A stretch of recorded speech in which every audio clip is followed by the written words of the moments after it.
Greetings, fellow investigators, and welcome back to our video podcast, Into the Darkness, where my friends and I play the Call of Cthulhu role-playing game. I'm your host, Tom Rayleigh. The scenario is The Burning Stars. It was written by David Conyers, and it can be found in Terrors from Beyond. Our game master is Matthew Sanderson, and this is episode 4. Our recap will be given by Jason Melnichuk as his character, James Sterling. So, without any further delay, let's continue our journey into the darkness. Jason? This is a letter I'm penning to my wife. Let me see here.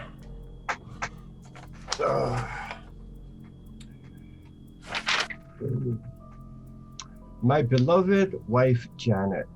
Let me start by telling you, first off, I love you. I always have and always will. Now, for the first time in more than 20 years, I feel lost. I'm acting out of irrational fear, anger, and desperation. I know I'm not always the kindest man, but I do love you and the children, and I treat you as best as I can. But I fear for our son, and to be honest, our entire group down here. We went to a local paper to track down some information on the whereabouts of Jack, but no such luck was found. I even bribed the gentleman. Nothing. Disgusting. Next, we went to visit this anthropologist who might have a lead on where our son is. It was a grisly sight, a destroyed house, a dead chicken stuck to the door with a knife, hogwash. Everything on this island is superstitious hogwash. When I get back, we're taking holiday in Iceland. I'm done with the tropics. Anyway, the professor was dead, and somehow they cut him open and booby-trapped him with tarantulas of all disgusting things. This is bad. This is very bad, dear. Now I know you're sitting down because you can't take this, and you're calling out to the kitchen maid for your tea. Just listen to me.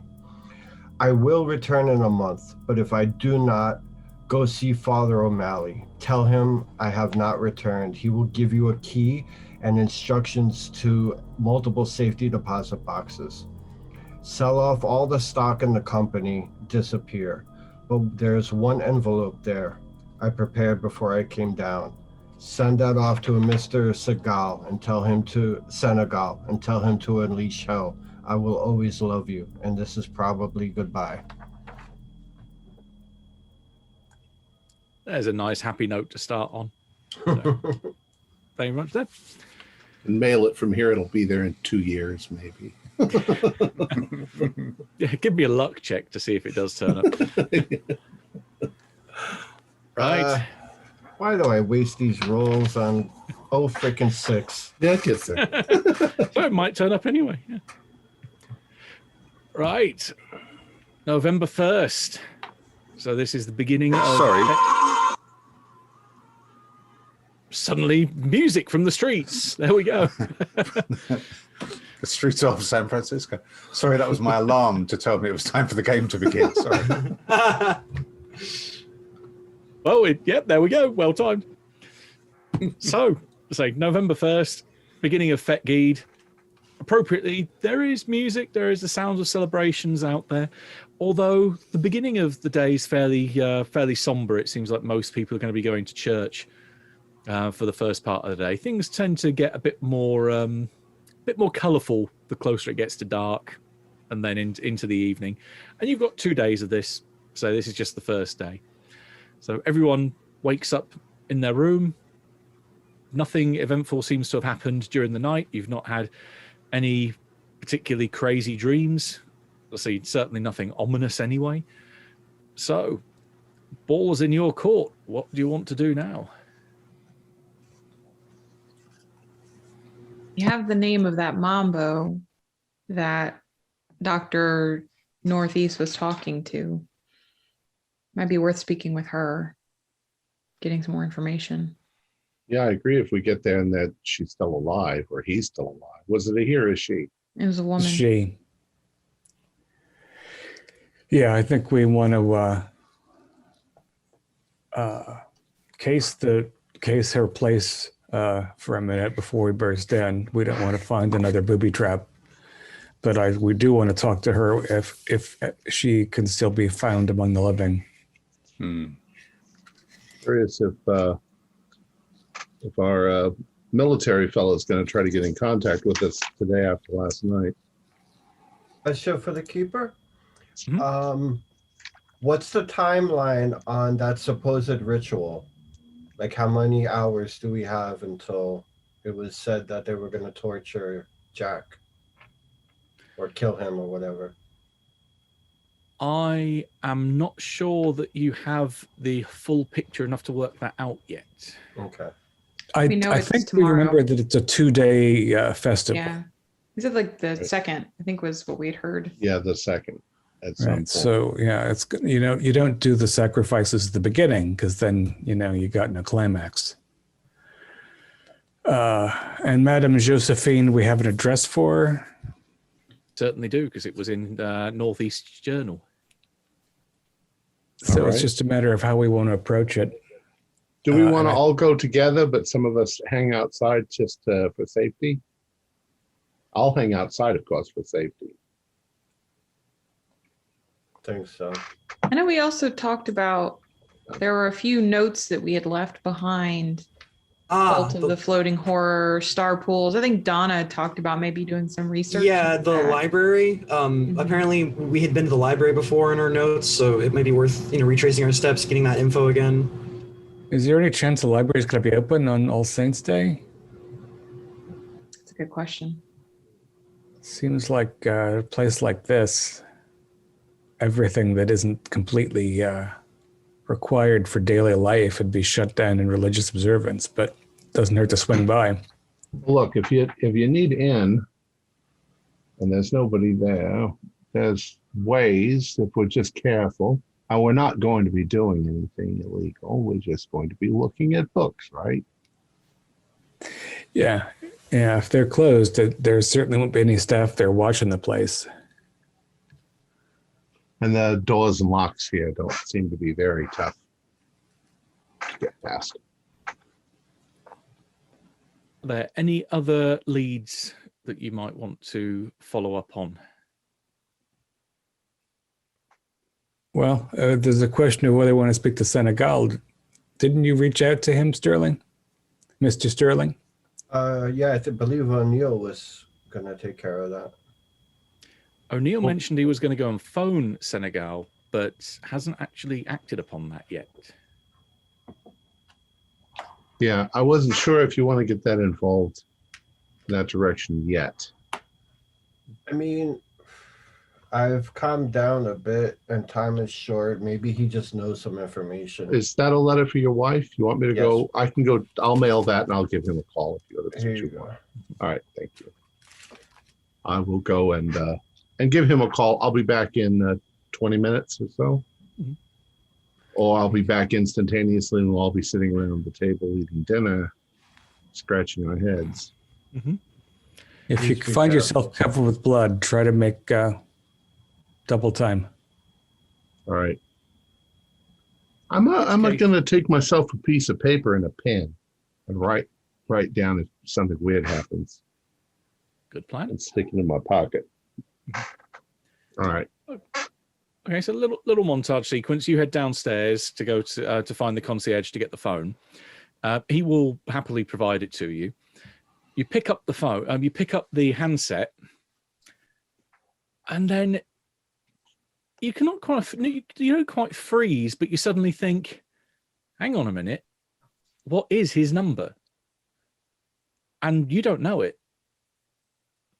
Give me an idea roll. 01. Bingo, there we are. Right, you realize you've never actually contacted him before directly. Most of Senegal's dealings with Sterling as a company have been through various layers, because if a rebel is buying weaponry, they don't really declare it out in the open. Right. Which makes you remember that invoice that you found in Sterling's room that said that a batch of like 60 odd crates of machine parts is currently sitting at an import company down by the docks. So if those guns are going to get to Senegal and you don't know where Senegal is or how to get in touch with him, someone presumably down at the docks might know. Right. How far are the docks from here?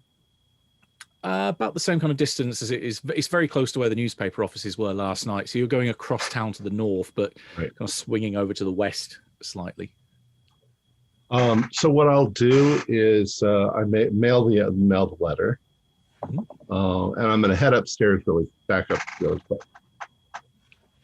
So I come back in the room, and I walk over to Mr. Sterling, and I lean over close to him, and I tell him the situation. I don't actually have his number, but I think I can get it from somebody at the dock.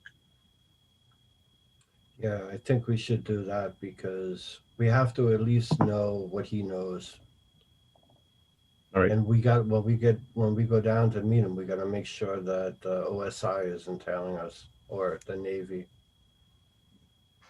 All right. So I'm going to take the invoice, which we would have had.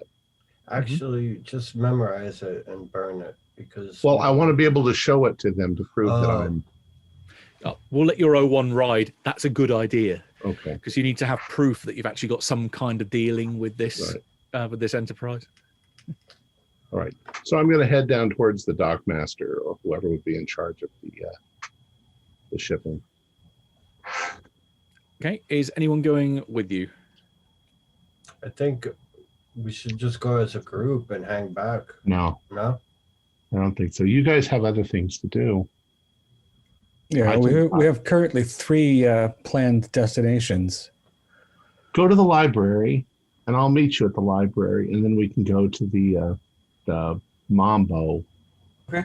together. All right. Okay. So if I'm getting it right, you're kind of dividing in two. One half's going to the library, the other half's going to the docks. Then you're meeting up and going to the Mambo afterwards. Well, I thought I was just going to go to the docks alone. Okay. So it's going to be one big half and one very, very small half. Yeah. It's just less conspicuous, I think. Right. In which case we will do the library first. Right, but O'Neill, you have cash, correct? Of course. That's it. Okay. How much are you taking with you? Probably have $300. It's almost as if your O1 is quite prescient because 300 is a very significant figure. Ah. Right. Wait. Jim's not supposed to know that. I have $150, but I really have 300.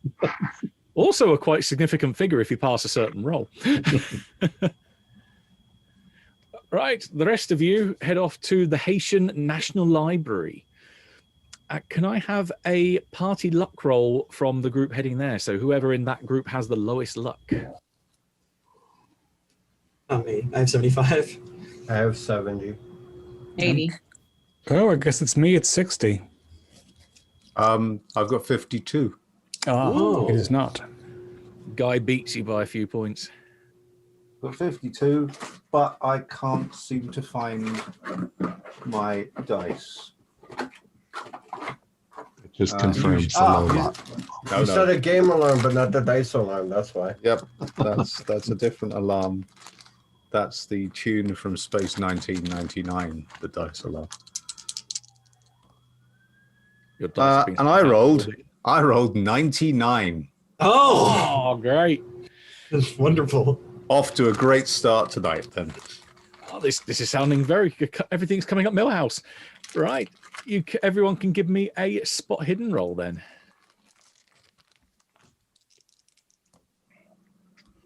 That's a 3. 9 for me. 03. Regular success. You've gone Regular for- success. One into the bell curve, two the other. I failed. And See, these are properly random dice I've got here. Actually, my dice, regardless of whatever make they are or whatever set they're from, always betray me at some point, and they've started off with an 89. So the ONI stealth team are walking down the road with effectively the equivalent of a neon sign saying, "Hey, we're following you." They are very easy to spot. Okay, so we've been. How many of them are there? There always seem to be a couple of them. They never seem to be in anything more than 2.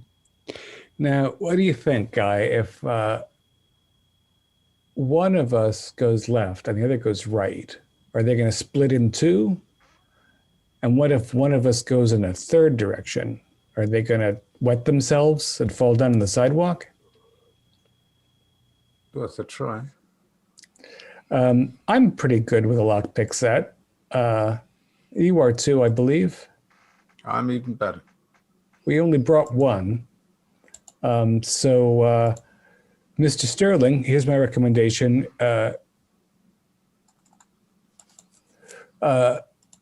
Ladies, which one of you is more eager to get into the library? You're both academic types. Donna's the student. I bet it'd be her. Yeah, I guess I'm eager to learn about this cult if we can. Okay, so Donna and Guy should just take a loop around the block, and I will have a stroll with Miss Lachlan and Mr. Sterling. You know they're going to follow you, maybe both of them. So you should go and get yourself a nice strong Haitian coffee about 5 blocks from here. That's what I was going to say. Why don't I just go and get coffee and sit there for an hour and then stroll over to the library, or 2 hours even. Yeah. And if you go, I mean, we've been, we, have a little bit of the lay of the land here. So I think you go that way. It's nice and commercial and visible, impossible to get lost. If they both follow you, then we'll all go into the library, but probably they'll try to track more than one of us because they're real smart kids. All right. Sounds good to me. Ms. Lachlan, what do you think? We find a nice cool fruit beverage somewhere That sounds like an excellent plan. in the opposite direction of your pops. All right, so you're dividing up into 3 groups. Do a quick check to see how. All right. Okay. Your luck holds out, and given that at least a couple of you there had extreme successes, what you notice is that it doesn't seem to be, at least from the start, it doesn't seem to be that it's going to be too difficult to split up and follow. You realize it's not just one team that's following you. There are the 2 guys that you spot, which are following you from outside the hotel. But when you divide up, you notice that they clock another pair, which are a little bit further down the road, and then they split off in one group. It seems to be, it's almost like a chain link, that one group has a particular area which they follow you for. They will then pass another group of 2 who can then pick up the trail or go off and follow you in a divide and conquer method if need be. Sterling's got a question? When I see that, what I'm going to do is take a big handful of change and find a bunch of kids and go hand them each a quarter. I'm talking like 10, 15 kids. Mm-hmm. Run up to him, those men, and call them daddy, daddy, daddy, and don't leave their side for an hour. Hold on to them, grab their legs, everything you can. And find me later, and I'll give you another quarter if you distract them. Give me a luck roll. 32 out of 70. Right, you are not mugged by the large mob of kids, which are suddenly descending on you when they see money. When I open my coat, there's a big gun and a knife on my belt too, so I think that has a little deterrence. They're not brave enough to go for the guard to try and sleight of hand the gun away from you either. In which case, you have a horde of kids and urchins which suddenly descend on the ONI that are following you, and they are pretty much like covered from almost head to toe in child, and yet you are able to slip away without any problem. Then your other 2. Well, I wanted to do it to the group that was going to split off of one of the investigators and let the other guys follow me because I'm going to have coffee. Gotcha. Right. Yeah. In which case, your plan with your successful roll goes according to plan. So you've got one group following you, one group that's been completely waylaid, and the others are watching Kessler and Amy having a nice cold fruity beverage. Then after 15 minutes, I have the waitress bring them over a nice drink while they sit a block down. Okay, yeah, they kind of look a little bit embarrassed when they receive their drink and kind of look shiftily between each other, quickly sip down their drinks, and then disappear off into the crowd to try and find at least some vestige of their pride that might be left somewhere, but it sure as hell ain't here. Otherwise, you're able to, in which case, finish off your drinks without too much of a problem, leaving Guy and Donna to arrive at the library unhindered. And as you arrive, it is the Haitian National Library. It has an impressive title, but it doesn't particularly look impressive. This is not a particularly big library. In fact, looking at the place and seeing that the fact the doors are open, people are coming and going, so it is still open. Being a national library in inverted commas, it's somewhere that is open pretty much every day. It's not open all day, but you are here when it's open, and people are coming and going. This is something that the rest of you will be able to quickly ascertain when you arrive as well. You'll probably meet up in probably a few minutes after each other, or at least maybe half an hour at most, for everyone to then come back as a group. That this place has a fairly restricted collection. It's so restricted, it's actually going to penalize your library use rolls. Oof. And on top of that, most of the texts here are in either French or Creole. Okay. So it's going to be an interesting time trying to decipher certain books as well. With that, though, you do notice that there is a big, long desk where there's various librarians taking stacks of books, stamping them, putting slips back in, putting them on a wheelie trolley for them to then be pushed back out into the rest of the library. So there are staff here that can help you. What's your plan of attack here? I don't speak French, but I would imagine that one or two of the others who can speak French would be able to jot down some keywords that I could look for in the library. Yeah, I mean, I have 20. Terms, I have 20 French. Just, terms that I could look, and I could certainly look for the word voodoo or voodoo, and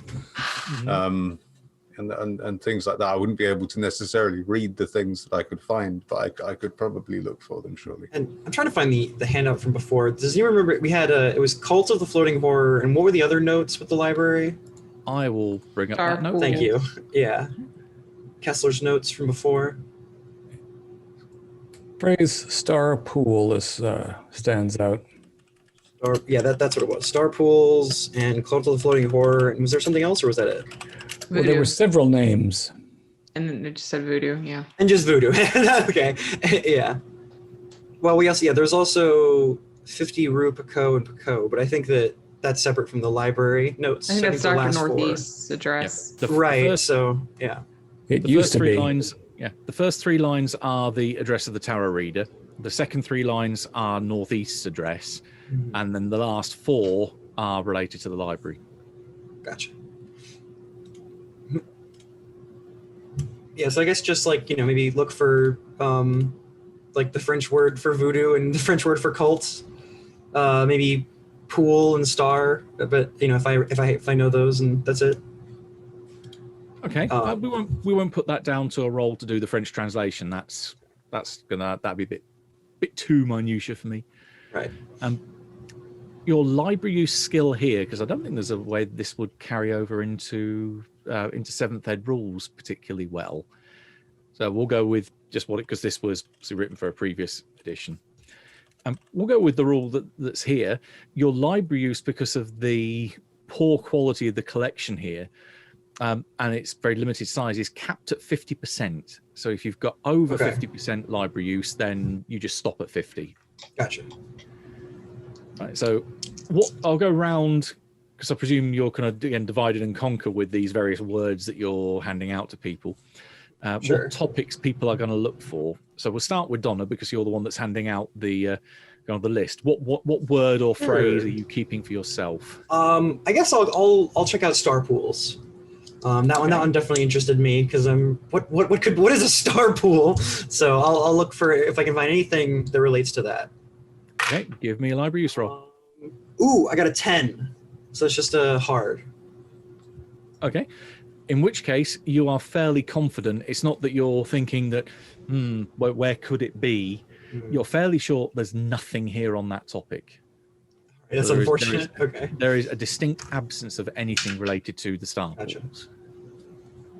Okay. And next round on my screen, we'll go with Amy. I'll look into the cult of the floating horror. Gotcha. Okay.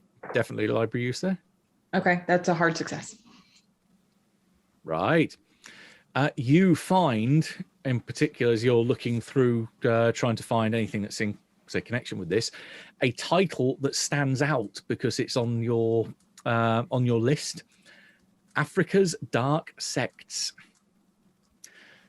There's what seems to be a bookmark that's been put in there, just a sheet of paper that's marking a particular section. So when you open it up, you find something looks a little like this.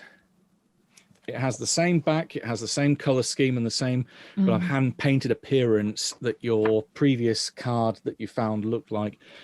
This one is also inverted. So I'm going to show everyone. It's upside down. Yeah, I'll show everyone.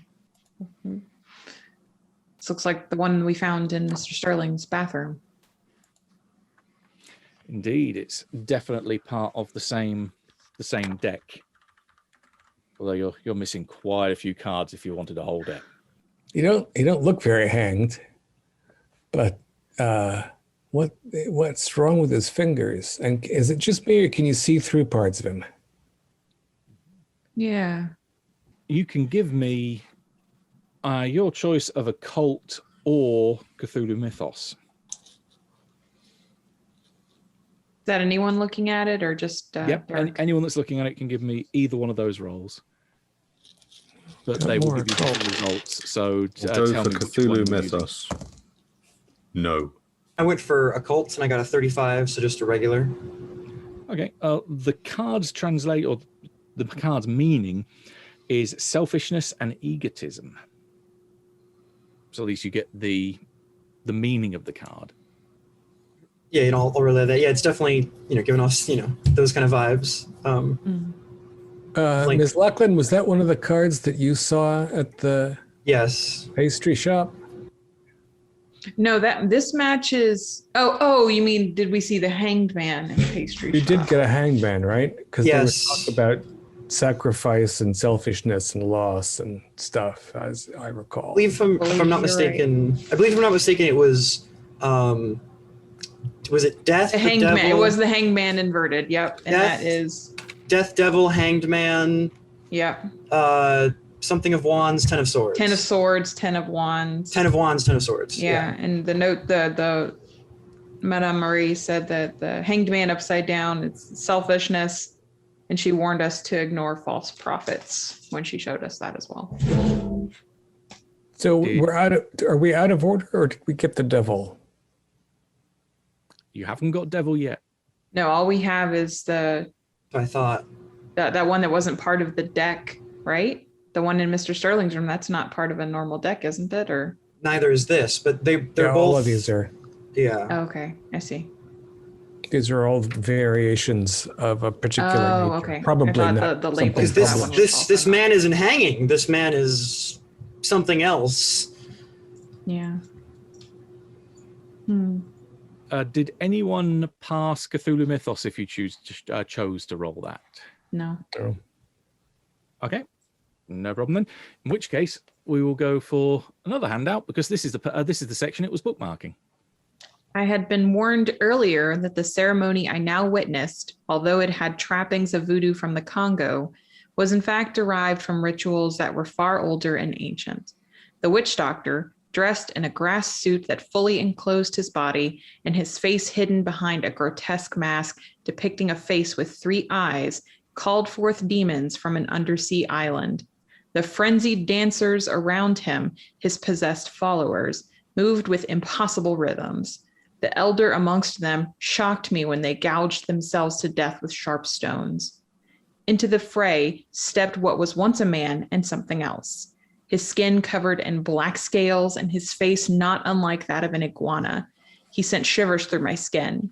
It was not the unnatural angles that his body could achieve as he danced, rather his eyes, still human, still seeing as a human sees. And then an eye opened in his forehead, although it was not an eye, and I could see that the lizard man was host to something else, something that desired to be free of the vessel that was once a man's forehead. His third eye was the gateway to the unknown realms. I am not sure that my mind would have accepted what was to occur next. My guide, Joma, thankfully dragged me from that awful, savage place. And yet, in the dark hours, in my hotel, or in a bedroll under the stars, I imagine what I might have seen if I had waited to witness what the host might have become. Nigel Blackwell, Africa's Dark Sects. And scrawled in the margin in rather familiar handwriting, as in you've written this note here, you're positive it's you. Same ritual as described by BN. Same cult active in, I'm assuming that's Port-au-Prince. Sacred site, the SP. S. Senegal knows something about this cult. There we go. So it looks like we certainly hit a good topic to look up there. Next round in the list, I've got Mr. Sterling, who has gone very mute. I'm sorry. Right, any particular topic you're looking up? Oh, I'm there now. I want to see if that name that came to me with the card is anywhere. The Nyarlathotep. Okay. You can give me a roll. I know, but Starling doesn't, so. 05. My library, that's extreme, but I doubt there's anything. Okay. I'm wasting all the good rolls. Yeah, their collection of mythos-related material is not exactly great, but it ends up bringing you back to the same book that Amy's got. So after having looked at the section regarding the floating horror, there is at least references to different aspects of this god. Africa's Dark Sects, to put it in some context for you, it's a book that's based on the experiences of an American explorer, Nigel Blackwell, compiled from notes taken from his travels in Africa in 1916, and then written and published in 1924. So it's a relatively new book. It's only 6 years old at this point. The subject matter covers the cult of the bloody tongue in East Africa, the cult of the screaming crawler in the Congo Basin, and the cult of the floating horror in Nigeria. There's maybe hints that at least the writer believes that this might be aspects of the same thing, but it's kind of, he almost doubts himself in the text, that he's thinking that, is this part of something bigger? Is this not part of something bigger? What is this name Nyarlathotep that comes up occasionally that's connected with Egypt? So you've got hints at maybe some wider aspect of this crawling chaos. After I read that, there's nobody. Oh, there is an attendant at the library? Yeah, there's a various librarians at the front of the building, yeah. I'm going to go up to them individually in French and ask them if they remember any of our group coming here last time. And if anybody does remember, I'd like to come over to the tables and talk. Give me a luck roll. See if there's anyone on duty that was here when you last came. 66 out of 70, so just made it. You did, in which case you end up going through and asking quite a few of them, but eventually you hit upon the one that says, "Oh, I was here when you last came in. I remember your group." I bring over. I say, "Ladies and gentlemen, this worker here happened to remember us coming in. I don't know if there's any questions. Do you remember us asking you anything last time we were here, any of us?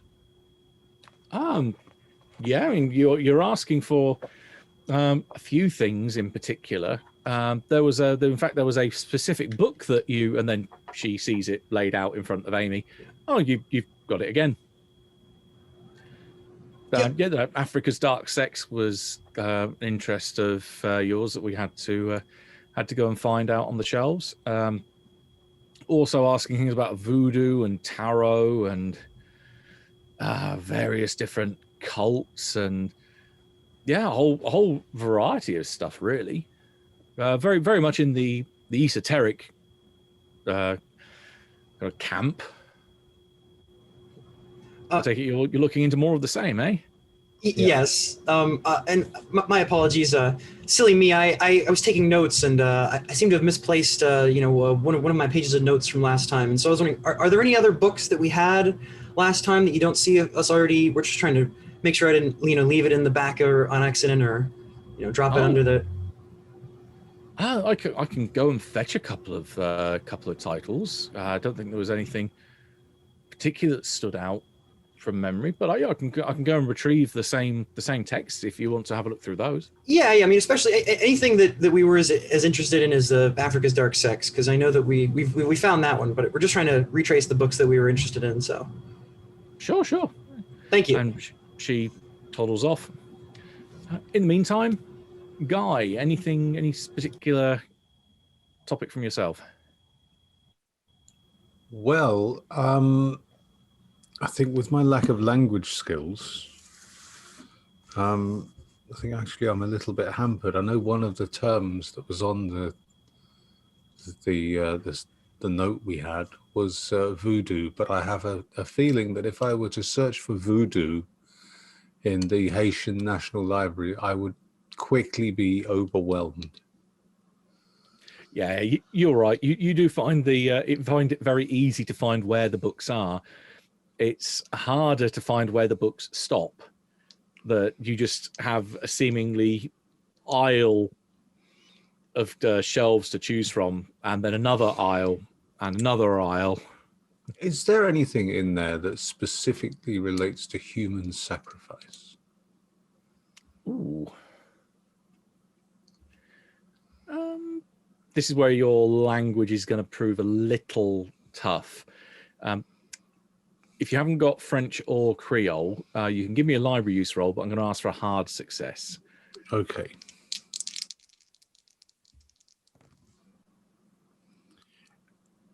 I've rolled a 0-1. Hey, well, certainly all the good rolls are on your side tonight. Yeah. I want two. I need two cameras, really. Right. To show this. You can't even see it, probably. That's fine. That's a 0-1. We trust you. Right. Well, in which case, I'm on fire. After my original 99. Yeah. The two ends. Right. Yeah, you do find some material. It's not something like a spell book where it's saying, oh, you have to do X, Y, and Z, and it involves human sacrifice to get this effect. But it talks about it in the wider context of voodoo, in particular, the various different types of loa. And it talks about, I believe it's the Petra loa. Yes, you've got the Rada loa, which are almost got considered as the kind of the more benevolent, the light side of the pantheon, as it were.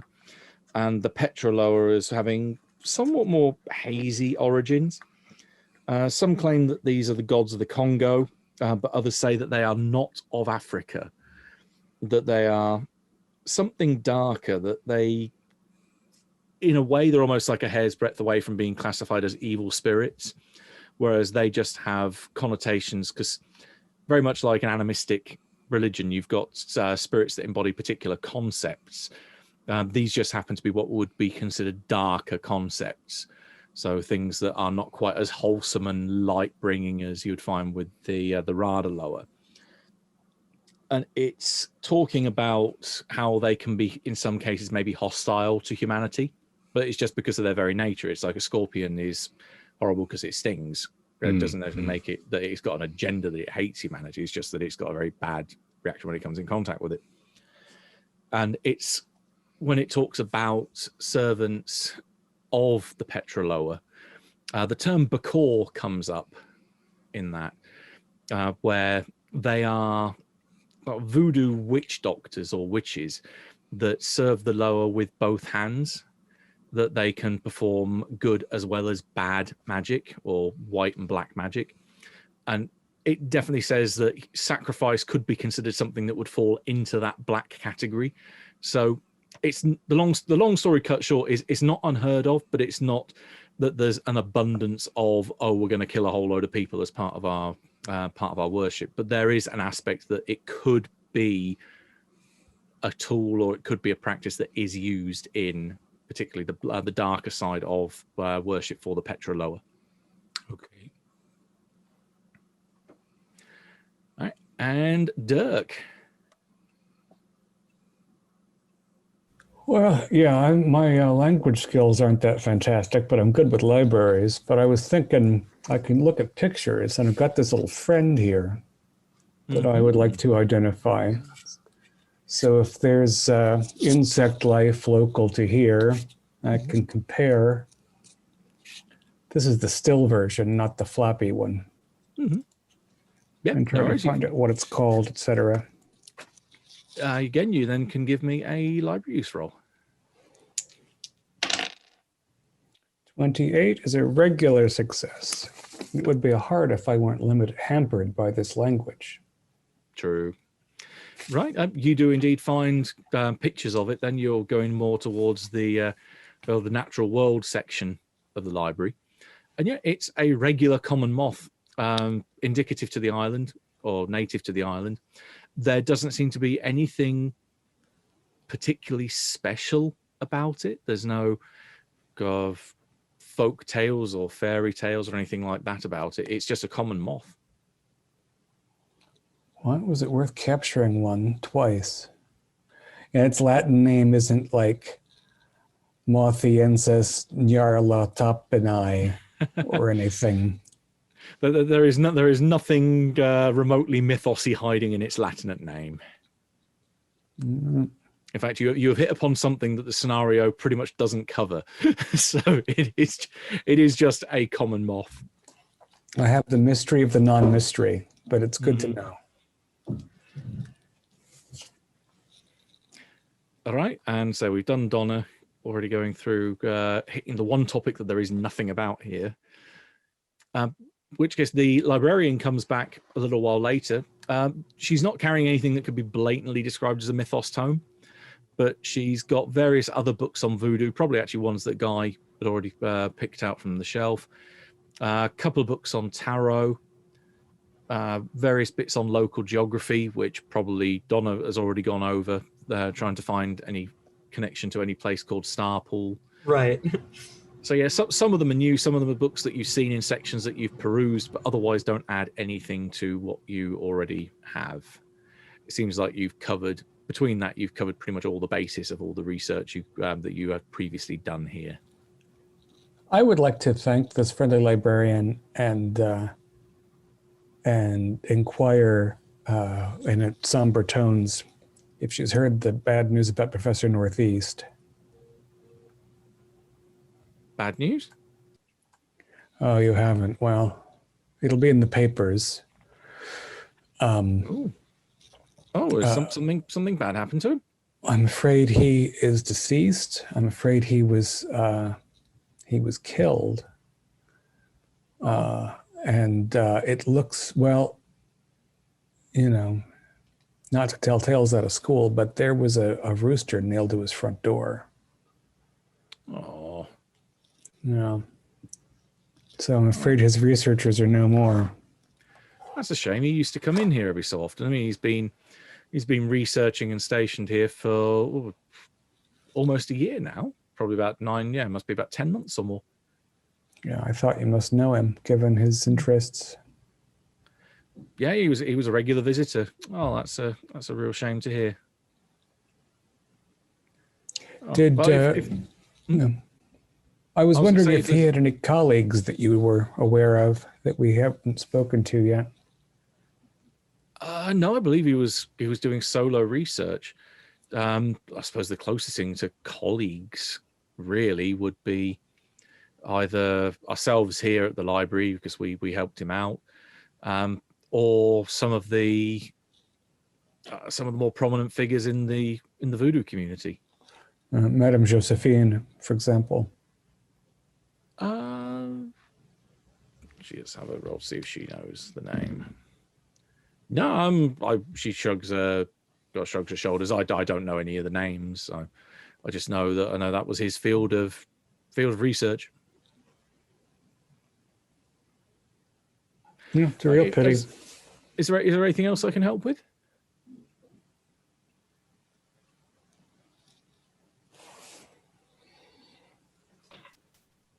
Were there any books that he checked out often or looked at? Only the one you've already frequency? Okay. got. I think it seems to be that's the book that he was using the most. But besides that, good spattering of stuff all over the place. But that was his main tome of choice.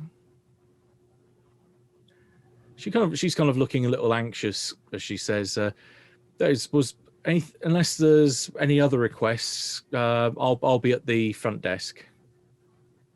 Thank you. And as you see as she goes off, she kind of moves away a little bit quicker, and you can quickly see that it seems she has entered gossip mode and is now talking to the other librarians at the front desk.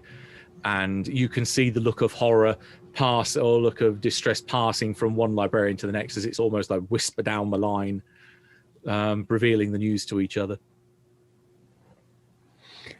If any of them have anything else to share, I guess they have cause to now. But it seems like they quickly are informed and do the round of gossip, and otherwise return back to their normal duties. It's not like anyone gets up and goes and runs out the building. It's they all just take in the news. They look genuinely disappointed, and then carry on. So as we've been sharing some of this information back and forth, I assume that we know that you, the note in the book mentions Senegal by name. It does. Mr. Sterling, that suggests to me that we should maybe not meet at Madame Josephine's, but hurry over to the import house because we've sent O'Neill in alone. Well, I doubt Senegal will do something to interfere with his shipments.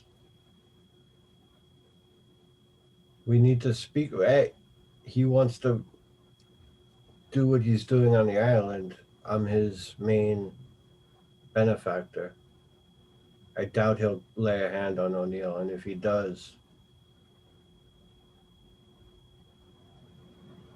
But if he does, wouldn't we rather be there to back Mr. O'Neill up rather than wait around outside Madame Josephine's house to get a head in a hat box? I agree. Let's go, but I don't think...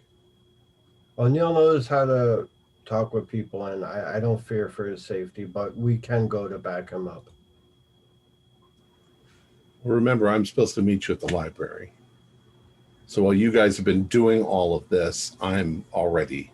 I thought you were meeting us at Madame Josephine's. No, the library. No, I misremembered. Right. So all these, however long it's been you've been here, I've been there. So It's got to be at least 2 hours now. Yeah. Yeah, it was like O'Neill makes his way solo across town and comes to the docks. being extremely stealthy to make sure Okay, that well, nobody's watching. You can give me a luck roll to begin with. Oh, okay. Luck. How's my luck? Oh, it's good. I got a 28 out of 60.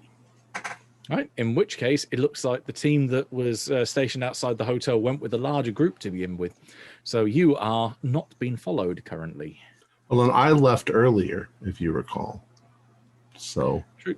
In which case, then they've just chosen not to follow the single person going out. They're waiting to see if the rest of you go out en masse. Probably along the way, I changed my shirt a couple times and then ended back up in this. And it's still as sweaty as ever, even if it's Yeah. only morning, because the temperature rapidly rises here and the humidity is not unbearable, but still bloody uncomfortable. So I also rolled a stealth roll, but I rolled 21 out of 60 also. So okay, yeah, you are confident that you have gone in such a way that if anyone was following you, that they wouldn't be able to keep track of you for very long. all right.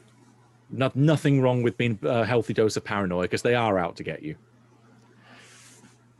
You arrive at the docks. It is quite a sight. There's a lot of ships which come in through here. It's one of the largest ports, in fact, the largest port, I believe, in Haiti. So you've got various warehouses which are full to the brim of stock, which is either been coming in or going out. So it's quite a space is quite a premium, it seems. Of most of the warehouses, they're all following a similar kind of trend, that you've got a whole range of workers, because this is all manual labor, so there are people all over the place. Sure. You've got sugar, coffee, and rice, which are products going out, and you can see then the products coming in off the ships, which obviously have to be unloaded first before then the outbound freight can go on. Looks like lots of textiles, and actually there are some legitimate machine parts which are coming in as well. And then they're being taken out, and they start to go out through the rest of the city. There's various small trucks. There's nothing big here. There's not like big articulated lorries which are carrying stuff out, but there are plenty of vehicles, commercial vehicles, which are taking the product out and to wherever it goes across the island then.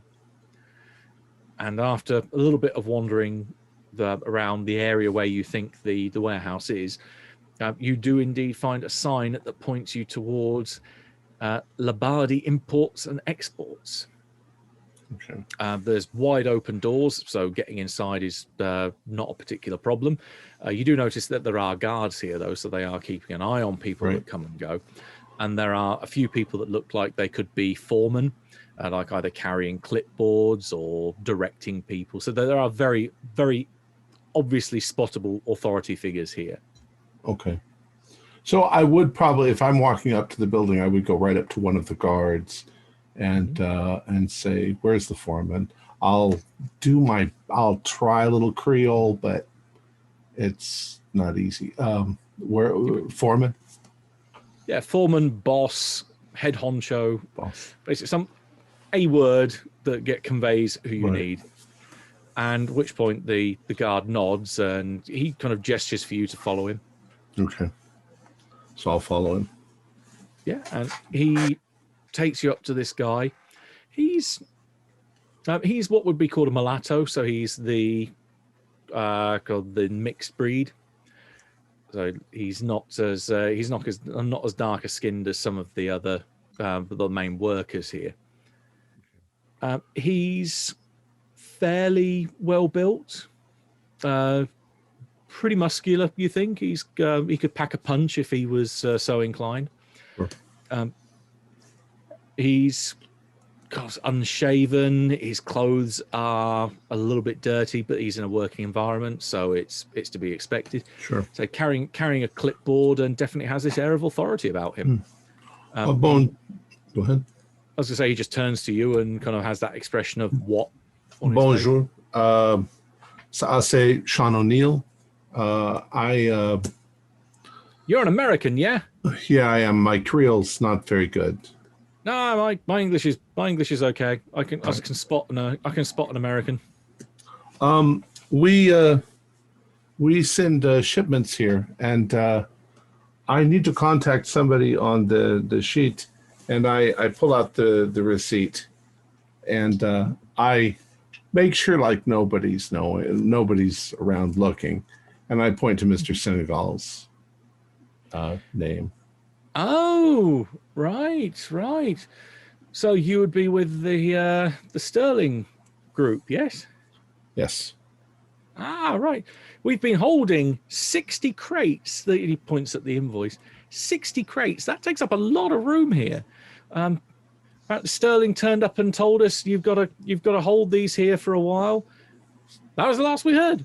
A while. These things have been sat here for days, taking up valuable room, but they need to be moved. There's been a great deal of difficulties. That's why I need to speak with Mr. Senegal. That's at which point he kind of the kind of slightly bravado facade that he gives suddenly kind of becomes a bit more quiet, and he leans in a little closer and says, "So that's who they're going to, yeah?" I didn't say that. I did say that I needed to speak to him. Okay, well, I can put two and two together. You come here asking about cargo that we've held for you, and then you talk about someone who might be in need of machine parts. Mm-hmm. Yes. Okay. Is there a way I can contact him? Give me a persuade roll. All right. Before I make my persuade roll, can I hand him a couple of 20s? That will give you a bonus die. This is persuade. Mm-hmm. Where's my persuade? Well, I already got 38 out of 50. Oh, there you go.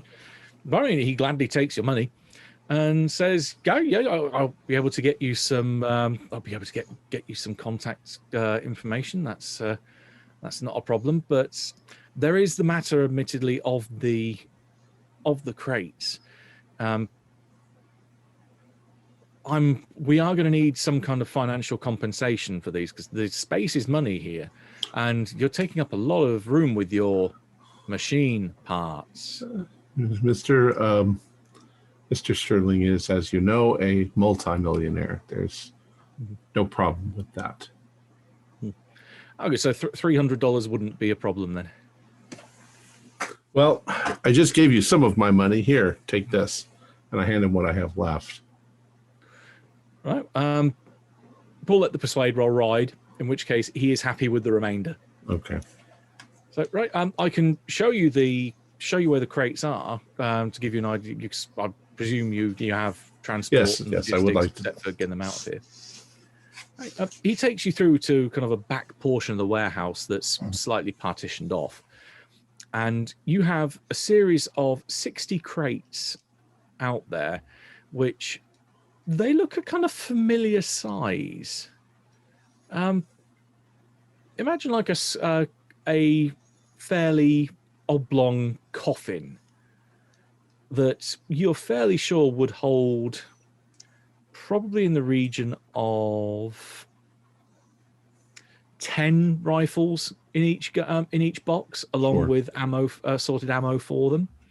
So you have enough ammo and guns here to start a small war. Which I think is also, probably the idea. Yeah, funnily enough. And also, you can see where there's the various wooden slats of these crates where they're piled on top of each other. Mm-hmm. Some of them look as though they've maybe been a little battered, so you can see some of the straw lining inside poking out through them. There's also something that looks like a piece of paper which is stuck between two of the boards. Okay, as he is talking and walking, and I notice that, I'll sort of reach up and grab it and take a look at it. Okay. I bet I can guess what I just grabbed. And as you pick it up, it is indeed inverted, just by nature of how you pick it up. Oh, another one of these cards. The third one in the series, or the second one. Indeed. It doesn't seem to be that the foreman has noticed what you've done. Yeah. Mainly that's because he's walking and talking. He says, well, if you want to inspect the crates just to make sure that everything is to your satisfaction, I'll nip back to my office and get those contact details for you. Thank you. So I'm going to fiddle at least a little around the crates. I'm not sure that I want to open anything up. You'd probably have to pry it open, right? With they're nailed shut. Yep. Doing a quick look around them, you can see that no one has opened any of them as well. They are all still sealed shut. Okay. Yeah, that's basically all I'm going to make sure of, is that they're all sealed shut. Right. Yep. No one has interfered with them at all. So you still have a lot of guns and a lot of ammo here. And if it goes on a little too long, I'll count them, just to make sure that the count is correct. The 60 is a lot, so. Yeah. Well, it's between, say, 10 guns in each crate. That's 600 firearms you've got. But it would be easy to sneak one of these crates home with you, and then nobody would notice that there were only 59 crates. I see. You do a quick inventory, and they are stacked in regular formation. That it's very easy to tell. There are definitely all 60 still, 60 crates still here. And he comes back within a few minutes. You think basically enough time to go to his office, open a safe, get a book, write down the address, and then come back to you. And he hands it over, but doesn't quite let it get into your hand first when he says, there is no paper in my hand, and you are not taking anything from me. Do we have an understanding here? I grab the paper and I say, I don't know what you're talking about.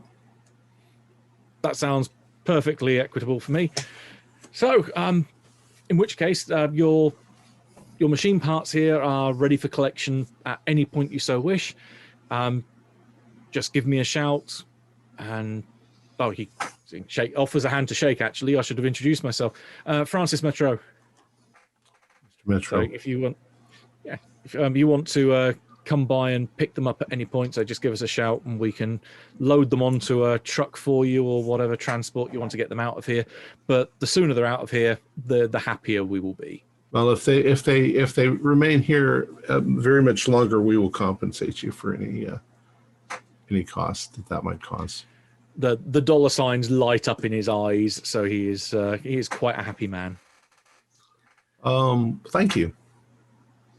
Perfect. And, in which case, I say goodbye in Creole, and then because I figure it's interesting because I've got a little French. I don't have any Creole. But if we're dealing with them, I've probably picked up hello, goodbye, my name is. Technically, I think the sheet says you've got 1% in other language. So I guess that that's 1% true. represents those smattering of words that you've got. Right. And all right. So I'm heading towards the library. You reach out to shake his hand, and at that point, you're outside, and the others are all around you. So all 6 of you are outside on the main thoroughfare outside the warehouse. I still have my hand out? Yep.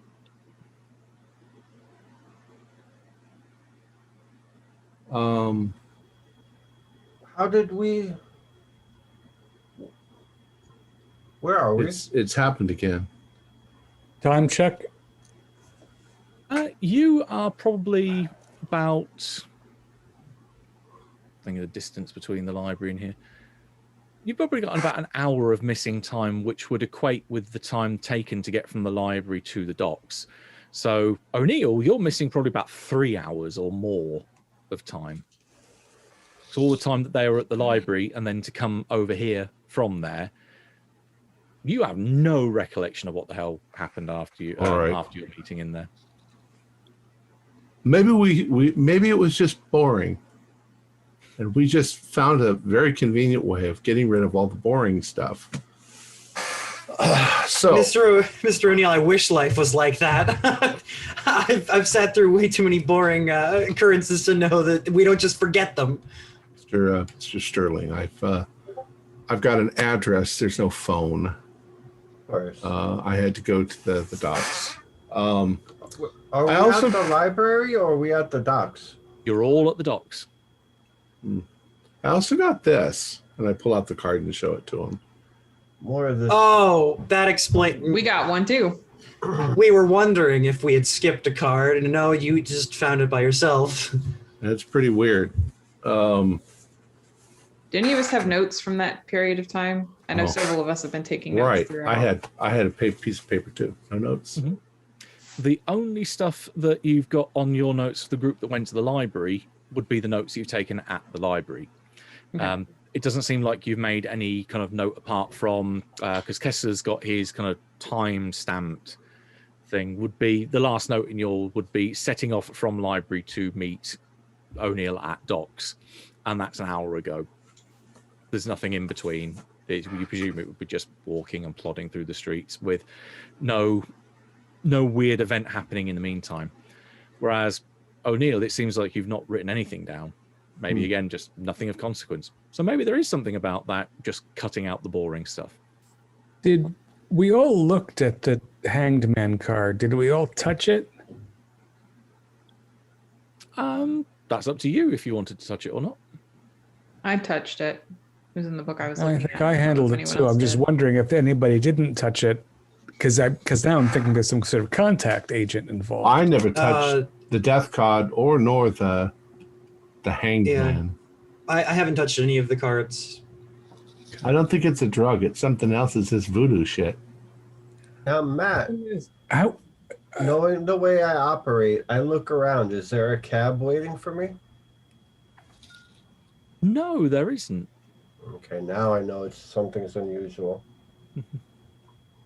It's unusual because the last conversation we had at the library was saying that we were going to wait for O'Neill because he was supposed to come to us. So I wonder what made us decide to set off for the docks. I don't know, and I'm missing like 3 hours.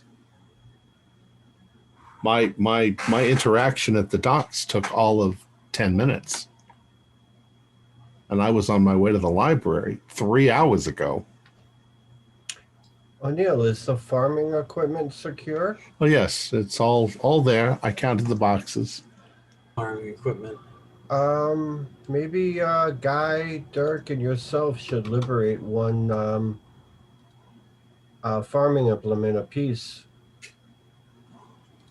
It would look rather suspicious if I went back in there. If we went back in there, It's my product, and we'll grab a duffel bag. We're not and- short of firearms. no.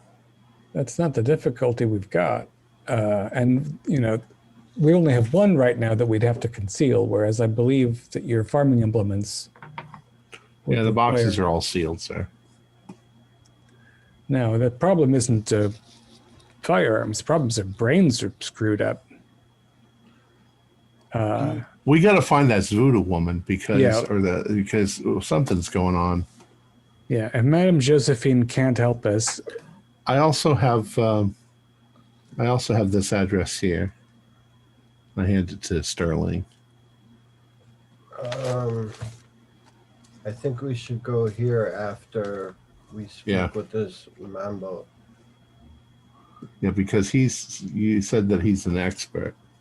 I have Mr. Senegal's address. I hope to the hell this woman has a cure or an antidote for whatever the heck is happening to us. Well, if she's got a chicken on her door, I'm not going in the door. I mean, our notes connect Senegal to all of this too. We found some notes. That What do you mean? apparently in our research. So in one of the books that we apparently looked at when we went to the library before, I had written some notes in the margin that said that Senegal himself was involved or knew about this cult. So we should be very careful dealing with him, although I'm sure Mr. Sterling, you already take a lot of caution, but. Well, what if Senegal's behind it all? Or it said my notes specifically said he knows something about it. So I'm not. Maybe he's behind it. but Maybe he's involved. What if? Look, all right. I don't think any of you are ignorant to the fact that Mr. James Sterling's has been dealing with Mr. Senegal. Senegal's a rebel, and he's got his own agenda here on the island. And as far as we're concerned, it's just a business transaction between one party and another. However, if Mr. Senegal thinks that you have a great deal of money, Mr. Sterling, he might kidnap your son and hold him ransom. What if that's what this is all about? Senegal also knows that I can have the naval intelligence on his camp in a matter of minutes. Yeah, you can't really do that without yourself getting implicated in the whole thing. Right. So I think we have a mutual distrust for each other enough where we won't, excuse my French, fuck with each other. Well, not everybody's as intelligent as you are, sir. But also, Mr. O'Neill, the note about Senegal knowing something was in a book about screwed up ancient African religious sects which is also where the tarot card was. And these tarot cards ain't right. I've known some gypsy ladies. The hangman is upside down and his legs are in a formation. Right. And it's about this one is this grinning maniac in the desert, and you're devil. It's the drippy lady. No. Right. It's no, it's the form described in the book, except in the book, it continues and it grows a third eye, and the person had to be dragged away. Let's go meet the Mambo. I hope that doesn't mean you have to dance or something. That's all that I got. I mean, if there's anybody that can help us with this kind of stuff, it's going to be the Mambo. Because it was only last night, there's something that might still be fresh in Dirk and Guy's memory. That when you were waiting for Medwin to turn up at Northeast Bungalow, you overheard them saying that, well, this ain't the MO of the rebels. What the hell have these guys stumbled into? So there does seem to be a definite gap between the kind of thing that Senegal is up to and the kind of thing that Cult is up to. So you'd be aware of, remember that kind of divide. Yeah, the ONI guys specifically, they have an impression of Senegal's MO, and it's nothing like Well, aren't there Star different factions in this voodoo stuff? Maybe it's a rival cult. well, that's something that that we were supposed to learn from Northeast and Madame Josephine, is that she's uncovered this weird offshoot. Right. We have an address. Let's Certainly head in that direction. I believe Maybe- Senegal wants to liberate the island, and he wants the Americans off. He wants it back to the people. That's where I think everybody in this goddamn island is involved with voodoo in one form or fashion. But I think our connection is more powerful to his end game than him taking my son. And God forbid if he does, if he is connected. I do have an odd thing though. We got 60 boxes at the docks that hasn't been picked up. Which leads me to believe that either the ONI is tailing Senegal too deeply, and or something might have happened to Senegal. Well, as per I made the decision. The thing is that we might have to pay the docks a little extra to get that stuff out of there because it's taken up a lot of room. I want my son back in the hell of this island. I don't care if it costs me $10,000. All right, so Josephine and Senegal. That's our order. All right. I imagine you're going to be doing your previous get a couple of cabs and drive down. Yeah. Because particularly, this is going to be quite a long round trip. The import-export company is about a mile to the southwest of Senegal's warehouse, the address that you've got for him. Right. Whereas Mama Josephine is about 4 miles directly south of here. So you have quite a way. It's going like back down towards the hotel and then going right back across town again to go to see Senegal, if you end up going there. I think it's an important direction, an important order we're doing it in. Yeah. Mm-hmm. Is it also safe to assume that in addition to not having a couple of cabs at the ready, we're all particularly sweaty, tired, sore-feeted? You maybe definitely hungry feel and- like you've, Yeah, we're being dragged around like zombies ourselves. We're walking and not knowing. But we're also running out of time. Yeah, because it is past midday now. And by the time you get to Mama Josephine in your small convoy of 2 taxis, it's going to be mid-afternoon by the time you rock up to the address you've got for her. And reminiscent of the tarot reader, you pull up outside this address and you have to do a bit of a double take because you've pulled up outside of a laundry. Well, the last one was in a bakery, so. Mm-hmm. Yeah, this apparently is the address. You can see that the place is is working. It's one of those places that you imagine may even be kind of open all hours and constantly having a revolving door of staff that come in or workers that then come in, do a shift and leave again, because there is a lot of laundry going through here. You can also hear this maybe like not droning commentary, but fairly slow reading, or at least slow repetition, that someone inside seems to be giving commentary on the local news. And if you head on in and poke your head round the front door, you find that there is a security guard in there, got a rifle propped up in one corner. He's sat on a stool, and he's got a copy of the Haiti Progress, and he's reading the news stories. Admittedly, he seems to be maybe a bit on the slow side. He seems to be reading it for the various women working here, giving them, because there's no radio here or anything, but giving them something to listen to. So it seems quite a nice, friendly vibe when you walk in, even if it's even more horrendously humid in here and hot. Yeah. The guard stops for a second and looks up at whoever it is that's first. Are you going in as a group, or are you sending someone in first? I'll probably wait by the door. It looks safe inside, right? It doesn't look like this. There's no immediate red flags here at all. I'll go wherever Mr. Sterling goes, but if he wants to hang back, I'll hang back. If he goes inside, I have to go inside. I'm kind of standing in the doorframe looking in. I would suggest that Guy and I go in, make introductions,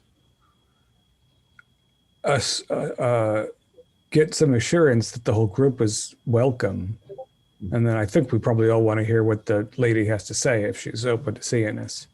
Agree. Okay, so it sounds like at least a few of you are going in to begin with. Yeah. Then the guard looks up, says, "Oh, you again? Do you want to go and see the mama?" We very much need to. Everybody else is outside. Is it all right if we all come in? He looks a little confused for a second. Yeah, I mean, sure. Yeah, I mean, we came representing a larger party that's all from the States. But we're all friendly. I remember there was a whole bunch of you that turned up last time. Yeah, it's the same way out the back, and he just gestures towards at the back of the room, just as a gush of steam goes up into the air. As it dissipates, you can see that there is a door at the back, or at least a doorway at the back, that just opens up into a dimly lit room. Much obliged. Give the man a buck, Guy. I will give him $1. Okay, yeah, in which case that look of confusion gets replaced with a, "Oh, thank you very much." And he takes the dollar, kind of does that kind of snap, pulling it, and then kind of folds it up and puts it in his jacket pocket with a big contented grin, and goes back to reading the newspaper for the workers. And I lean out the door into the street and say, "Yeah, we've all been here before. Come on in." All right, and you all head out to the back. Okay, I'll ask for a spot hidden before you go in. From everyone? Yep. 98. I'm just getting that steam out of my face. You see nothing. Ooh. Oh no. Just got a regular success. I rolled 100. Oh no. Oh, I'm concentrating on the guards, so I'm 43, just missed it. Regular Okay. success. so got a regular from Dirk. Didn't catch Donna. Regular success. Okay, so two of you got a release of pass. Mm-hmm. Yeah, in which case Amy is completely distracted by the fact that you can see that there's your eyes are kind of slowly getting adjusted to the light or lack of it in this back room, and you see some things hanging from the ceiling that it takes you a little while to. For a moment, it's almost like there's just this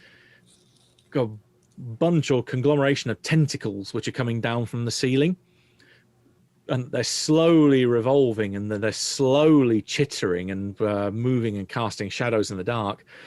until you realize it's actually just a series of snake vertebrae which are suspended by strings from the ceiling, dotted between lots of other bird cages, which again reminiscent of the tarot reader. So you've got lots of electus, parakeets. There's a big one with a giant hyacinth macaw in there as well, and a very loud cockatoo which kind of locks eyes with you and then just goes. Whereas the two of you that actually passed, Dirk and Donna, you notice something odd on the floor. That across the doorway, you just have what seems to be either scratched. You're not sure if it's scratched or carved into the wooden floor. It seems to be this series of lines and swirls, and it's almost like a maze-like pattern that makes there's no real rhyme or reason to it. But it's a several inches thick and covers the entirety of the width between the door frame.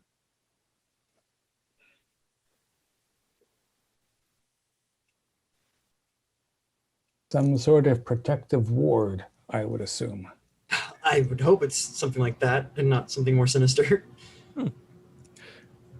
Well, in fact, I was going to say, if Guy had noticed it, I would, because he was the one that was researching voodoo, I would give him a hint as to what it might be. But for those that have seen it, you can give me an occult roll if you want to discern what it means. I got a 44. I think my occult's 35, and I think that seems like a reasonable expenditure. Okay, cool, because otherwise I'd have to spend 25. Yeah. I'd rather not do that. That's quite a chunk. Yeah. I will take 9 because I'm concerned about details right now. Oh, details are everything. And yes, you are quite right when you're saying about that it is some kind of protective ward. The idea is that this is to prevent evil spirits from passing into a sacred place. The idea is that the spirit, when it goes across the ward, is mesmerized by these lines and basically tries to follow the curve to find a way onto the other side, but gets stuck in this maze instead. Donna, you might want to distract your father, or he might not make it into the courtyard. Yeah, there's James kind of counting his money going through and going, "Oh, what's this?" And just sat there watching these swirling patterns on the floor. But yeah, as you approach the doorway, you see there is a figure inside. There's a lovely little illustration to give you an idea of what this.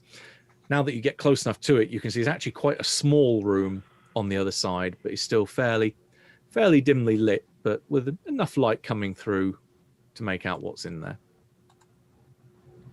So there is Mama Josephine, complete with her cockatoo, which she's holding on her arm.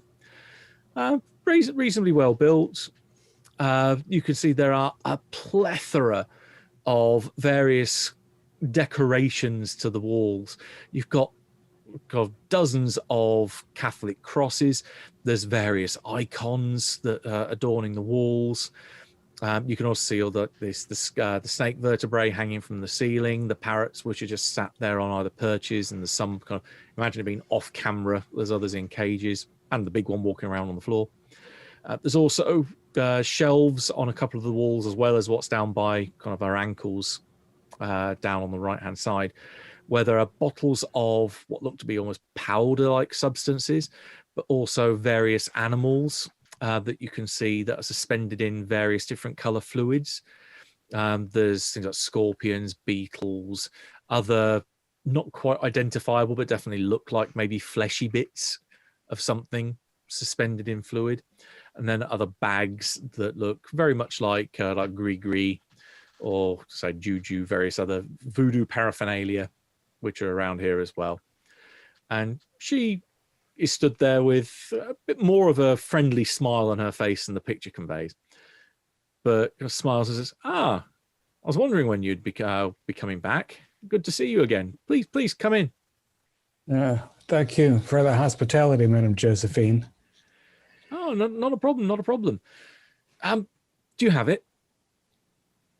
I think we should probably start by explaining to you that we have a bit of a problem. Yeah, I see. Tell Well, him everything. in comparison to when you last came here. Well, in that we don't remember having come here before. In fact, we don't remember anything until a couple of days ago. None of us do, and we keep having blackouts. We know we went up into the hills. We don't know why. And we don't know why we came here. And I think I speak for us all when I say that we don't remember having met you before. Right. She nods quite thoughtfully and knowingly. Okay. Well, first off, I'll get you some coffee. I think that seems to be a good starting place, and you tell me all about it. So, is there anyone holding back on anything as to what you've found, or? I don't know. I think we'll show her the cards. I'll show her my card. I'm going to tell her everything. Yeah, I think everything. She seems like a nice lady. Except for the warehouse. What warehouse? Oh, well, yeah, don't tell her. What warehouse exactly? Okay. Right, in which case she sits there. There's a central round table in the middle of the room. Again, very much like the fortune teller's place. She has stools rather than chairs, which are around it because of the space constraints. And she quite, again, thoughtfully listens to everything that you say, nodding along, maybe occasionally interjecting, just asking for a bit of clarification here and there. Does Kessler mention the moth? Yeah, I will not just mention it, but present it. In which case she kind of like pulls her head back and is, so you did manage to find one after all. I found two, actually, and I've been very perplexed by it. If you've got them, I'll take them off your hands. That was what I asked you for, to put this in context. When you last came to me, it was asking for help, and I requested that you were able to find a single moth is fine, but two is even better, because they are components for something I'm working on. This is the one that we discovered when we got back to the hotel. The one that I collected at Northeast is still flapping around a little bit. Oh, that's okay. Yeah, we can let him go if you want. I only need one that's passed on already. Fair enough. You'd be surprised how difficult it is to find a dead moth. Whereas to find one that's alive is fine, but to make it dead kind of defeats the purpose of what I need it for. So if you've been able to attain that, then I can definitely help. You may not like everything I've got to say, but I'll be able to help. If I like anything you say, I'll jump for joy. So you fill her in on everything that you've been told, particularly about the kind of the passage. Think of it as like episode 1, where you're in the military hospital. She does nod and interject, saying, "Yeah, I heard the stories about what was reported in the paper. I was actually kind of worried that it's that when you didn't come back immediately with the moth, I was worried that you may have gone up to the star pools by yourselves, and that then maybe it was you that there's the reports that I heard about this group of Americans getting themselves killed. But it seems like it's another group went up there.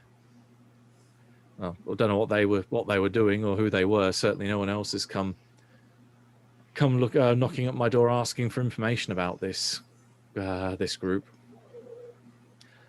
But no, I'll be able to provide you with some gifts and some charms that will be able to help you in defeating King Calico. He needs to be removed. Well, maybe I'm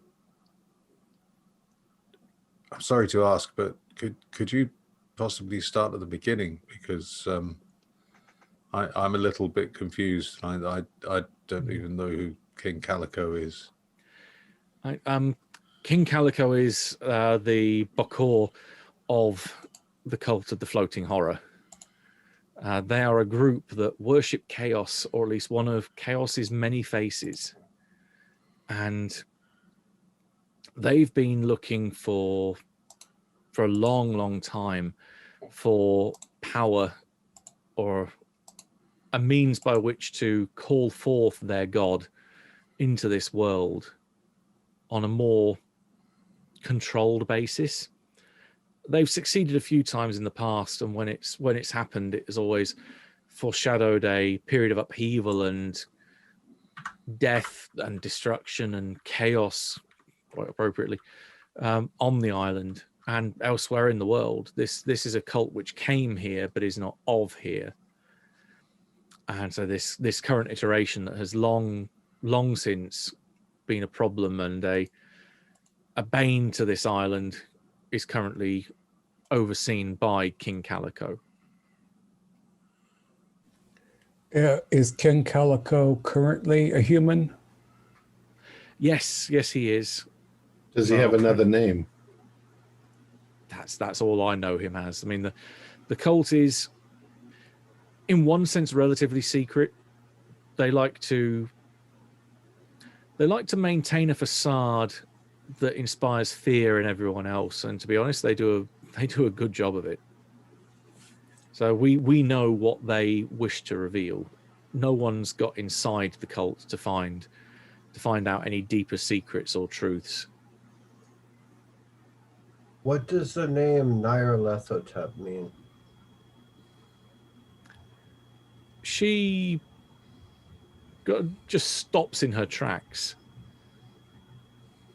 And then as she's looking at you, actually, she kind of looks you up and down, particularly right the way down to the floor and then back up again. You and him share the same tailor, it seems. A man came to me, an Arabic man, so definitely an outsider, came to me earlier today. He was dressed in a suit not too dissimilar from yours, but looks like he'd walking through several puddles of mud that he was sprayed with mud and dirt.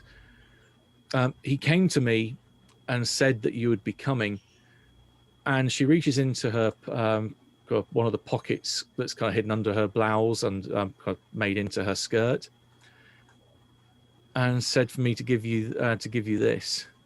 Oh no! What on? Oh dear! Mama Joe, does this mean something to you? It was once. Is that a tree or a creature? Yes.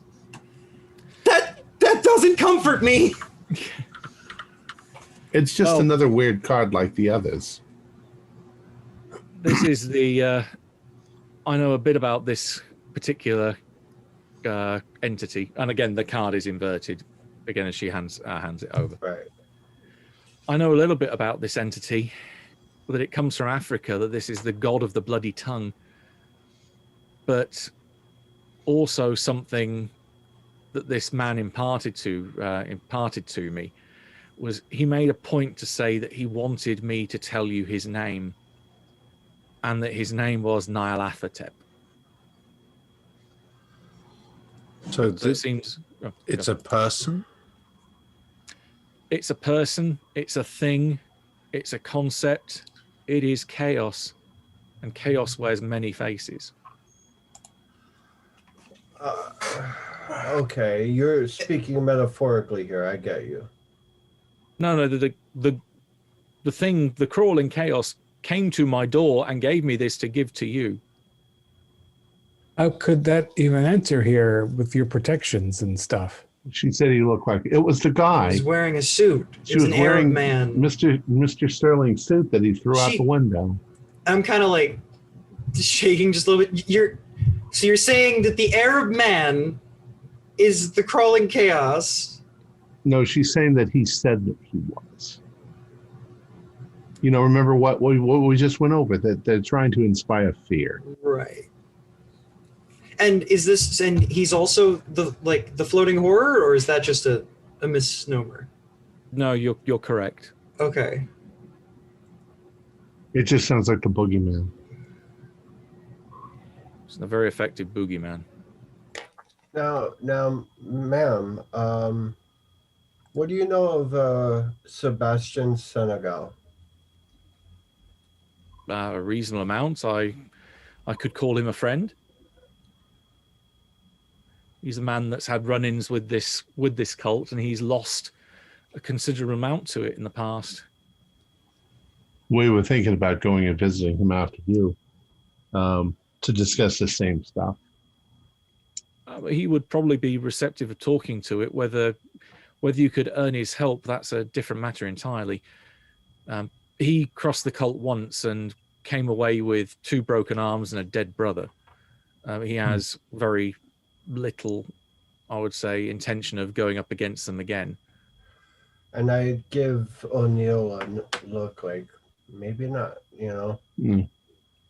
Money talks. We'll talk later. I'm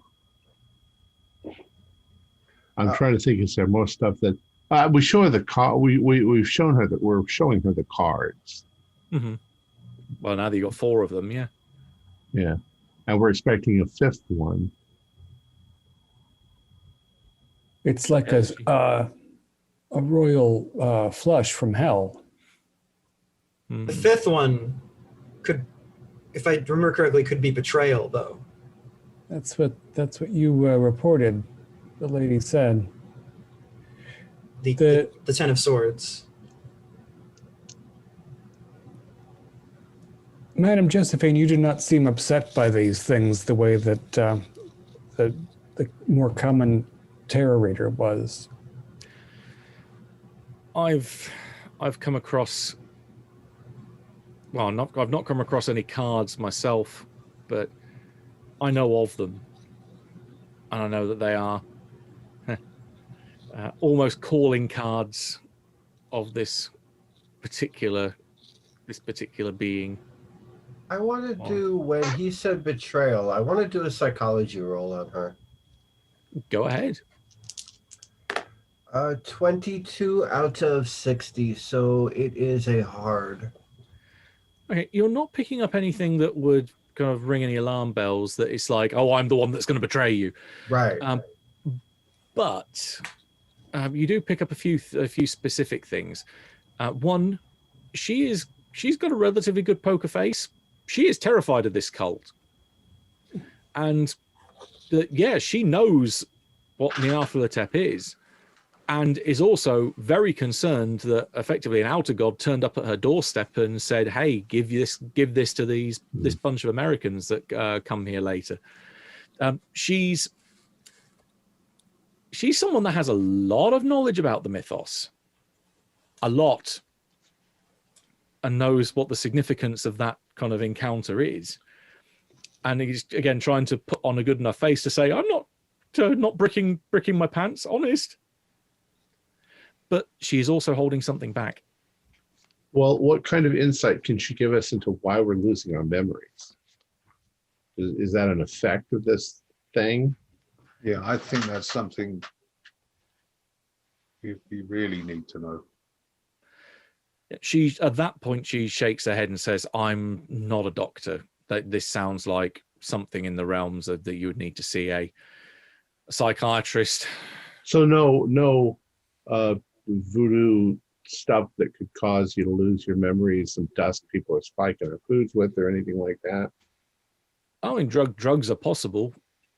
Again, it's in the realm of possibility, but I can't confirm one way or the other whether it would be drugs. That you would need a doctor for that. So I'm a very different kind of doctor in that respect. Can you tell us anything about star pools? She nods. Well, you came here last time asking me to give you directions up there and to from where to go. I didn't say where they were, but it seems like you've got that information somehow. Because, well, I presume that's why you come back, is when now that you've got the moth, I can provide you with some degree of help going up there. The pools are to the southeast of the of Port-au-Prince, up in the hills, Where the cult is located? Yes. Yeah. At the end of a trail which takes you about 4 hours to walk along, you'll find the star pools up in the hills, and in those pools there is a being that's being referred to as the Lurker. And she kind of nods thoughtfully. I'm fairly confident that it was the Lurker that killed this other group of Americans that went up there. So this being has a terrible and, in one sense, awesome reputation. It's a servant of the crawling chaos itself. It's a being not of this world that lives in the pools and is deployed at the cult's beckoning and the cult's will. Think of it almost as their guard dog, but significantly more horrible. Is there any way to fight it or kill it or chase it away? She looks very thoughtful and then just holds up a finger. She turns to one of the shelves behind her and pulls up this little wooden box, probably no more the size of a cigar box, but it's got some kind of pattern on the top of it. Anyone with mythos can give me a roll. That's a big no. Oh my God. Nope. A 12. No. No one passed? The best you could describe this symbol is like a kind of a weird kind of bent star or pentagram with some kind of eye with a flaming thing in the middle of it. Although some of you might look at it and think, no, it's actually more like a branch with kind of twigs coming off it.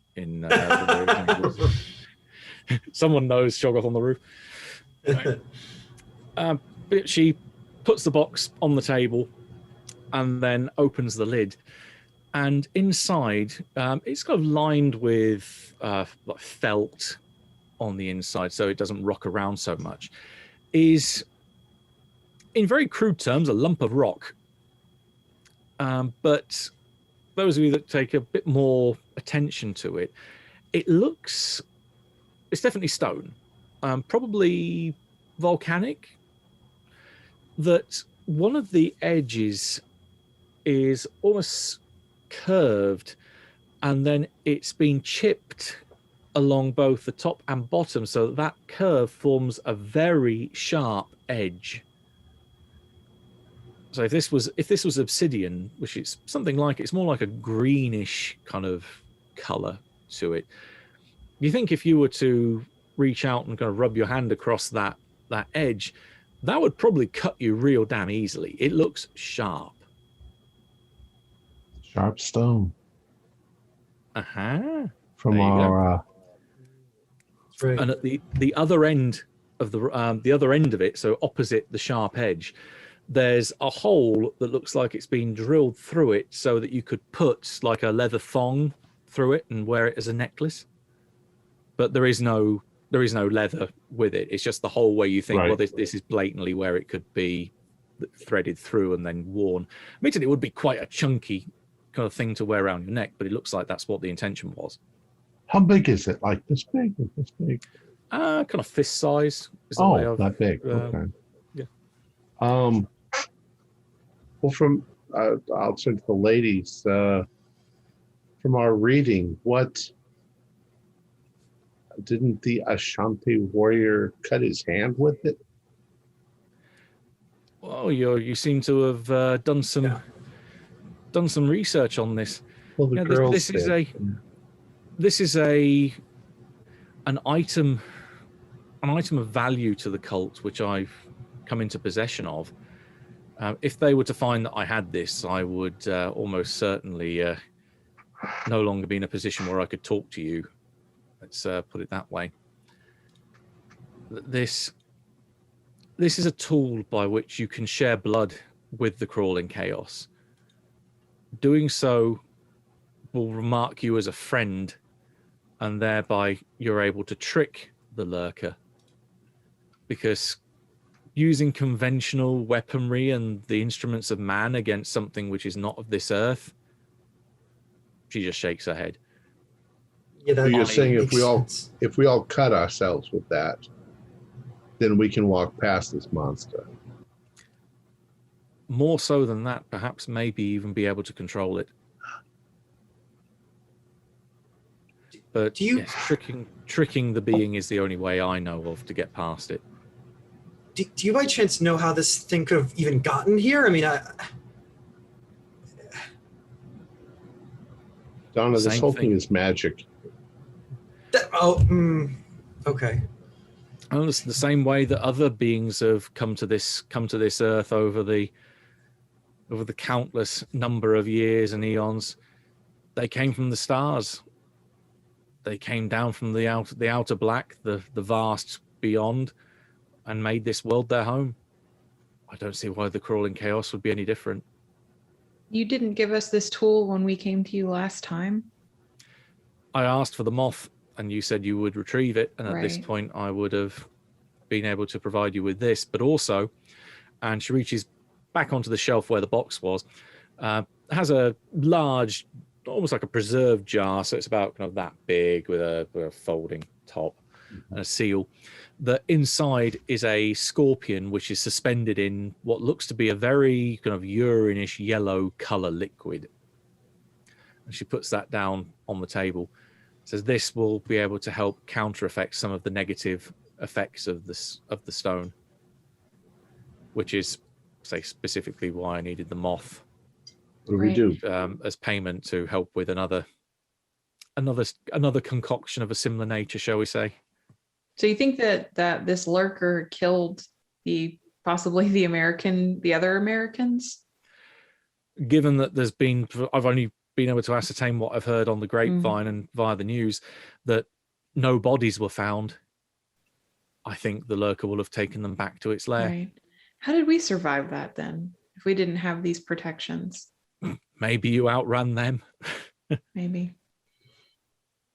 Madam Josephine, if I might ask, we've been told that we're marked. Do you know what that means?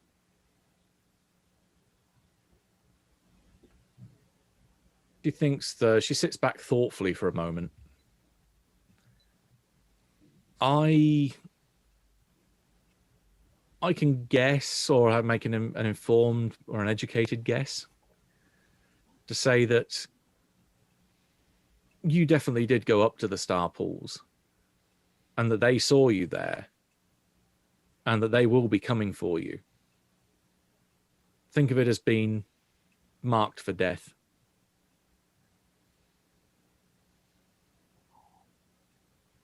They are, or rather, you are certainly on their list of persons of interest.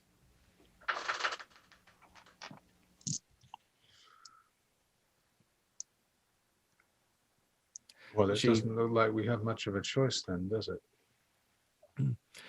I suspect, and she kind of looks between each of you, I suspect only one of you will need to actually use the stone, because anyone that travels with a friend of Nyarlathotep could be trusted. What if we split up? I wouldn't recommend it. What are we supposed to do with the scorpion juice? Are we supposed to drink that, or rub it on our skin, or what? Whoever cuts themselves and shares blood with the crawling chaos will need to drink that liquid to avoid falling into a coma or falling into a very deep sleep within a matter of hours. I can put this off for a number of days, which will give you time to do what you need to do.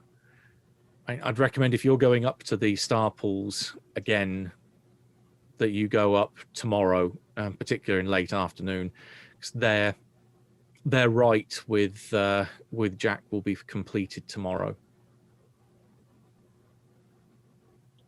All right. What happens if we rescue Jack? Are we gonna make it back down the hill? Her eyes go wide. Oh, of course you don't remember. No, there is no rescuing there is no rescuing Jack. Jack has become what they refer to as a host, almost like messiah-like figure, which will become a living gateway for the floating horror to return to this world. There is no saving him now. There is only putting him out of his misery and making sure that the floating horror does not come back here. And I get up and I walk out the door and I'm cursing. I'll follow. You need to either shoot him or stab him through his third eye, for that's where the seed lies that connects this world with the next. He has to die. Otherwise, countless people will die when the floating horror comes through. He's unfortunately, as your friend Sterling said before, brass tacks, he has to die. It has to be destroyed. I've had this feeling ever since I woke up in that hospital that there was something and it had to be destroyed. The thing I'm gonna hold my hand out to her. Are you sure you want to do it? We need you to be able to shoot a gun. It's gotta be me or Guy. It has to be destroyed. And we're sure she's being honest with us, like with the Mr. Sterling psychology role. It seems like I don't think it's a chance we can take. We have to. Yeah. we've been warned about false prophets, though, and we have a liquid that no one knows anything about, a stone that's been referenced in a cult novel. Like, I don't know about what she's talking about when she says some of those things, but when she said that he was already gone, I knew it to be true. When we woke up in that hospital, I don't know how, but I knew that we'd already lost him. I knew it. I felt that I'd lost something. Only now do I know that it was him. Ever since we woke up, I've just felt like a pawn in someone else's game. And how do we know that this person is not also using us? Well, a psychology roll.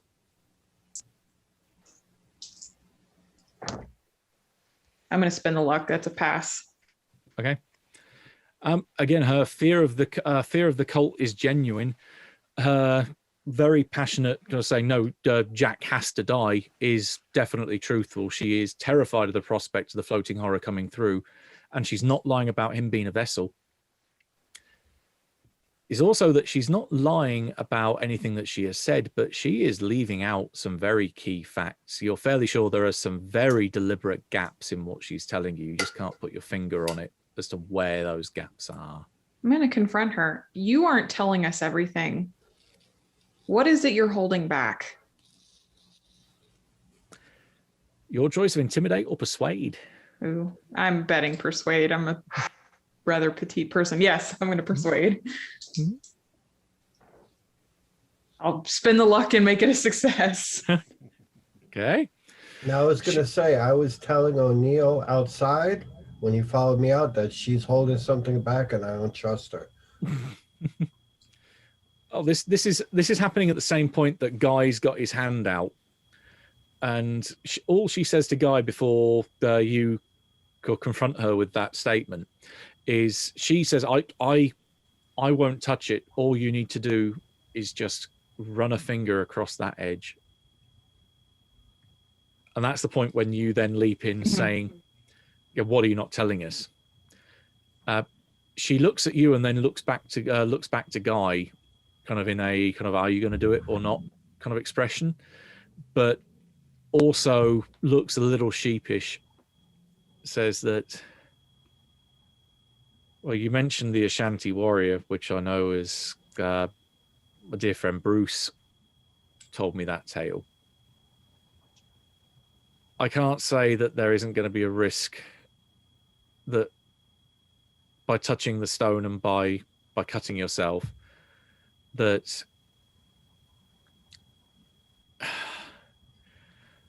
the fate of people who do that is that they become the next host. And that's part of the reason why they become favored of Nearthalatep. But you won't find a more skilled mambo. You won't find a more skilled person that knows about this stuff. Your best chance is to get back to me, and I will move heaven and earth to make sure that I can find a way to reverse that and stop that transformation before it happens. But you But said, it has to be. but Jack is the host, and you said that we couldn't save Jack. So how could you save this person who becomes the host? Because he's gone too far. He's passed through the stage of coma. He's met with the god in his dreams. I The, see. the liquid, she points, will stave that off. You won't reach the point of no return. Did Jack touch the sharp stone? She nods. Why? And that's what made him the host. From what I can tell, he found it in the street. So you've Picked just it up. recently come into possession of this. Yes. I was brought it after one of the witnesses who saw him pick this thing up in the gutter and immediately cut his hand and then fall into a coma. They realized what this was, and they brought it to me for safekeeping so that the cult didn't get it. How long have you known what happened to Northeast? Only through the grapevine. I heard about an hour or so before you arrived. It seems like he should have been able to protect himself, doesn't it? He was an academic. He was a believer, but he had no skill, I believe. From what I can tell, his reaction if he had seen something horrible would have been to run back down that hill as fast as he could and throw himself into his bungalow and try and hide in the shadows, waiting for or hoping that the cult just didn't see him. Doesn't appear that he was lucky in that regard. The scorpion juice, what's the fluid? She will rattle off a list of ingredients, one of which does include urine. How about alcohol? Alcohol? Yeah, there's probably a preserving agent in there, so it would have at least an alcohol content in some part.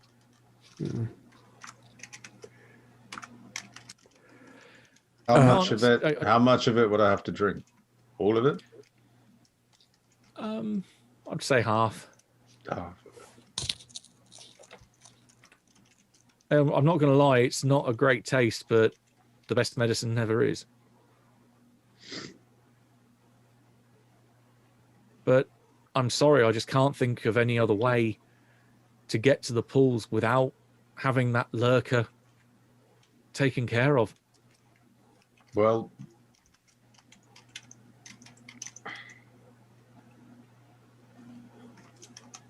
I don't think we've got any other choice. And with that, hesitantly, I'm going to do it. Okay, the process for you is very much like touching the edge of the sharpest katana or razor blade.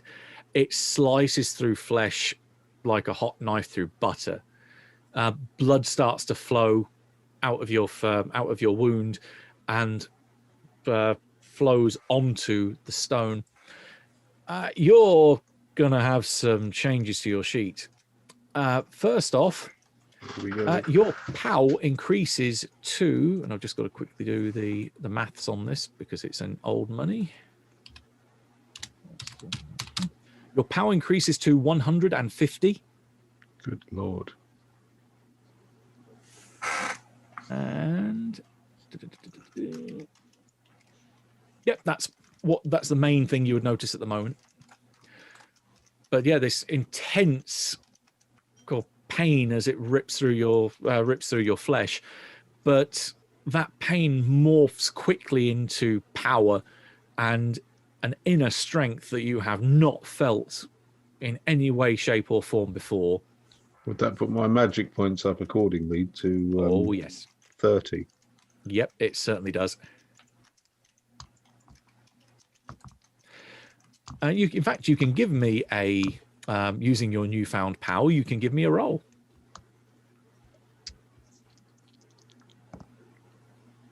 Oh, I got 28, which would be an extreme success now. Yes, it is.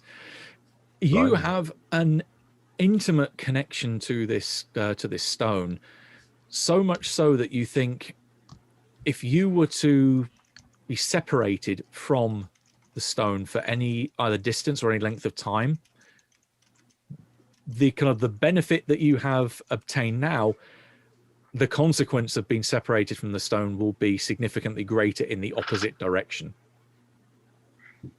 So you really don't want to be parted from this thing now. I'll hold out my hand for the jar. She pops the lid and slides it over to you. And before I drink it, I'm just going to turn back to Kessler and just say, if this doesn't work, if she can't bring me back, you know what to do. Yeah, understood. I want it to be you that does it, right? Yeah. I solemnly assure you, partner, it was going to be one of us, and it might be both, but I won't let you turn. I'm going to take a deep breath and then try and drink down the liquid as fast as I possibly can. Down the hatch, and as you are swallowing this vile, almost gut-wrenching liquid that makes you wonder how many taste buds have just been killed in this space of this few moments. That is where we are going to leave it for tonight. Oh, Good this stuff. is another game where I'm going to get possessed again, isn't it? The best ones, always the best ones. And Matt, outside, O'Neill and myself were going through a conversation. So No problem. Well, In which case, we will pick up with that conversation next time. All right, cool. Our players included Jason Melnichuk, Holly Buto, David Gasway, Mick Swan, John Dos Passos, and myself with Matthew Sanderson as the Keeper of the Secrets. We have a Discord server where you can chat with our other members. You can set up a private game, and you can learn the finer arts of gameplay and game mastering. There's a link below. We provide audio-only versions of our shows free for you to download from Podbean or iTunes. The costs involved with the show are provided almost entirely by our patrons. Without them, we wouldn't be able to do what we do. If you'd like to help support our show, please visit our Patreon account. Just $1 or $2 a month helps us a lot. You can find a link in the description below. Like, share, and subscribe to our channel, and punch the bell icon for updates on our latest shows. And leave us some comments. We enjoy reading them and answer any questions you might have. This is Tom Rayleigh, together with all the members of our gaming club, inviting you to journey with us once again into the darkness for another adventure into the universe of H.P. Lovecraft and the Call of Cthulhu role-playing game. Until next time, good luck, good gaming.